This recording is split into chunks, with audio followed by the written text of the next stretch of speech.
So I solo backpacked for 7 years across 50 different countries, and let's just say I've gotten into my share of sticky situations, from hiking into Uganda and getting confronted, to getting stranded on a desert island, to getting kidnapped, which is a true story for another day. I've seen it all. There are certain things which travel guidebooks don't teach you. Just having the street smarts of knowing what to do in certain situations, which are going to save you time, money, and make you much safer on the road. So here are 20 pieces of street smart travel advice that everyone should know before hitting the road.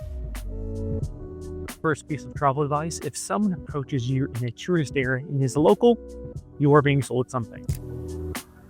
Second piece of travel advice: if you're walking around and someone approaches you and says, "Hello, my friend," they're in fact not your friend. You're being sold something. Third piece of travel advice: if I'm dealing with street vendors or people trying to sell me something, I say I'm Indian. If I'm trying to get into a bar or club or venue, I say I'm American. People assume Americans have all the money, whether it's true or not. Use what you got to your advantage. So if you're ever lost or confused and you're in a place that you don't know, don't whip out your phone. Don't look like you're lost, or people are going to walk up to you and say, "Hey, do you need help? Can I help you?" and try to ask for a tip many times. The best thing to do is just walk confidently. Sometimes eat something, I can't explain it, just makes it feel like you're more confident and you're local so people don't bug you. Then whip out your phone when you're in a local shop, and then you can figure out where you're going. When you're at a street vendor stand, that's usually the place that petty theft can kind of happen more. So don't whip out your entire wallet with your wad of cash. Keep smaller cash in one pocket, and your other pocket is where you're going to have all of your other cash in your wallet. In my experience, the people who are most likely to rip you off are taxi drivers. So before you getting into a taxi or a moto, always ask for the price ahead of time. If you're in a developing country or maybe Uber is not as common and you like a taxi driver, you trust them, they speak good English, get their WhatsApp number. I've done this so many times. I find a taxi driver I like and I trust them and I know that guy's not ripping me off. Get their WhatsApp number and then I book with them directly. The side benefit is you're now their client and they look out for you a little bit more. Pay them a little bit more than normal and they'll keep an eye out for you. They know where all the good stuff is. It's an easy hack to actually have a local take you around. In most developing countries, the second most sketchy people are police officers. Try to stay away from police officers for the most part in a lot of these countries. Many of them might want bribes, try to find stuff on you, especially if you're an obvious foreigner.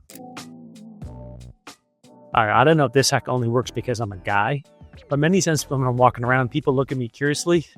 I'll just smile and nod and give them a fist bump. Breaks the ice immediately, and the locals are talking to you. Again, I don't know if that's just a guy thing, but it works in almost any country I go to. The place where you're most likely to get ripped off is probably the airport and transportation. Now, when I was younger and I was trying to save a couple bucks, I wouldn't splurge on convenience at the airport. And I tried to figure it out myself. It's just not worth the hassle. Splurge on convenience at the airport and book something ahead of time. That's the place you're most likely to get ripped off. Most of the world is still cash-based. I've seen way too many Americans get pissed off because someone didn't accept their Chase Freedom credit card. Get cash when you land at the airport, just a little bit to get you through the day. Find the ATM.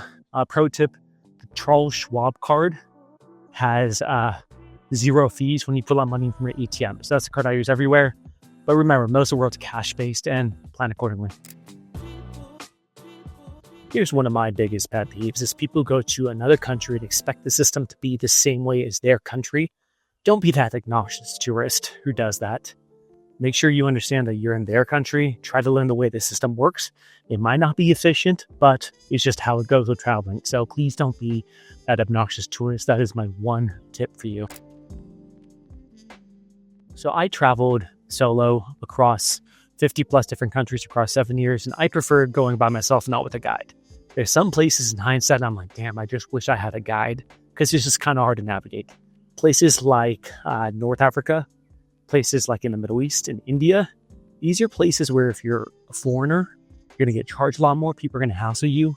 It's worth its weight in gold, especially in a place like Egypt, to have a local guide who could push the vendors away for you to let you know where to go. So understand where you're going, and sometimes having a local guide and paying for that is worth its weight in gold. In most countries in the world, you can haggle, but not all of them. So quick pro tip is just to throw in the ChatGPT, hey, can I haggle at street vendors in this country? If so, here's a quick rule of thumb. Whatever price they offer 50% of it. Smile when you do it. and then they'll probably settle somewhere around 75% of the original price. If it's not an obscene, offensive amount, just accept it. I don't like haggling too much in already inexpensive countries, but I don't like getting charged an insane amount that would be more than my home country. So, quick rule of thumb, 50%, you'll probably settle around somewhere 75% at the original price.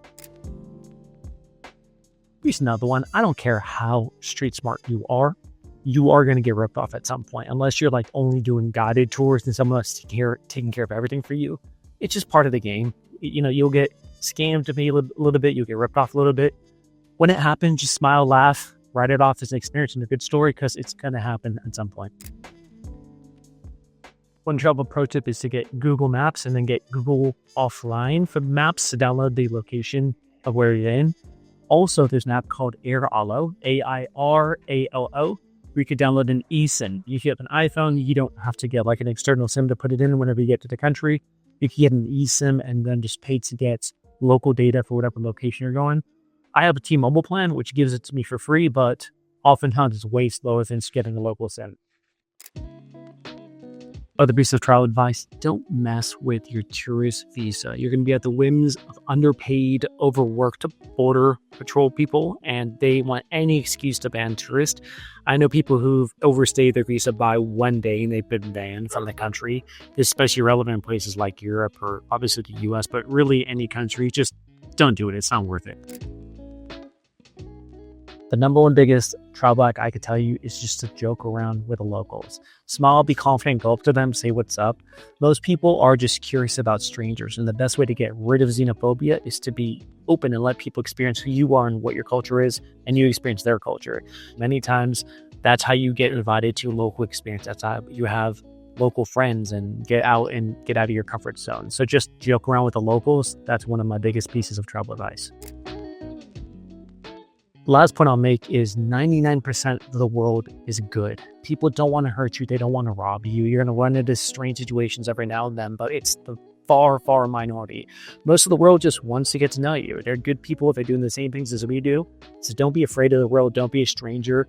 Talk to locals. Go on those experiences. Just have a little bit of street smarts and they'll get you out of any sticky situation. Traveling isn't just about checking off stuff off a checklist, saying you saw certain places. You're just going to a different country and experiencing their cuisine. That's not what it's about. It's about experiencing local life, interacting with strangers. And many times people who are afraid of the world, who think something is bad because it's going to happen to them, are missing out on a huge experience with travel. So get a little bit of street smarts, know what you're doing. You're going to be in a fantastic situation to actually experience the beauty of traveling. That's what it's all about.